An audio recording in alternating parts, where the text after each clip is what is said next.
This is the Iowa Weather Report for Tuesday, October 27th, 2015. Now our first look at the 0Z GFS Model Run. At 1 p.m. this afternoon, I have a trough digging in from the north and west, pulling in some moisture from the south and west from what was once Hurricane Patricia in the eastern Pacific. This is going to produce a bit of rain across the state. The heaviest rain looks to be in our eastern and central counties, with the western counties seeing some isolated rain, but not as widespread as further to the east. High temperatures today will be mainly in the 50s to around 60, with a lot of clouds around.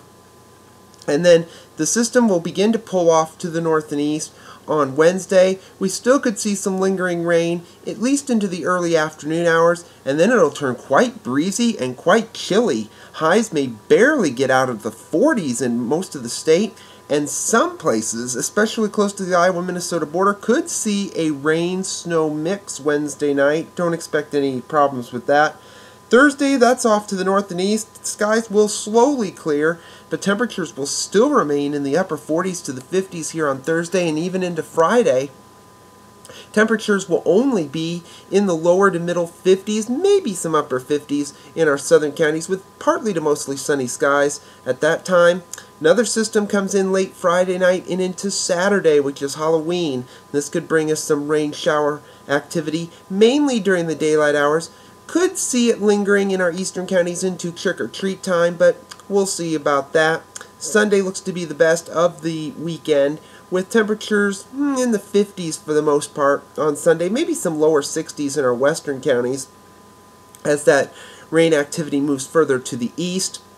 And then as we go into the new work week and the month of November, in fact this would be the 2nd of November I should say, winds will be turning southwesterly. This will bring the temperatures up into the 60s, which is above normal for the first week of November. Some rain far to our north, keeping cold air up in Canada from warmer air to our south. And you can see the big trough digging in across the west as we move toward next Tuesday. And this is going to bring a little bit of moisture kind of up from the south and west. You can see it in the Intermountain West, rain and mountain snow there. Rain in Southern California, they're going to need a lot more of that. But around here, we're just going to be warm, quite sunny, with highs in the 60s. And this roller coaster pattern looks to even continue as we move further into the month of November. You can see a ridge kind of setting up over western Canada, bit of a trough axis moving in from the north and west, and this could bring a little bit of activity to the state, but most of it will be moving out at that point. Big storm over eastern Canada, quite a bit of cold air coming down behind this system, and that's going to be the case with this type pattern, with very roller coaster temperatures, warm temperatures, then cold temperatures, then warm temperatures again as we move to the end of the forecast here. On Veterans Day, the 11th, you'll see another system coming in from the west, and ahead of it, you'll see the upper flow coming in from the south and west, and that's going to bring some much warmer temperatures, quite breezy southwest winds. That could bring temperatures well into the 60s again across the state, which is way above normal for that time of the year.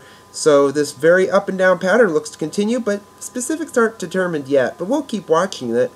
Here's the satellite image from last evening, and see big mass of clouds over the southeast back into the Midwest, storm to our northwest, and the storm to our south, which is once was Patricia, bringing a lot of decent rains across the southeast, but not a lot of flooding. A little bit of flooding along the Gulf Coast.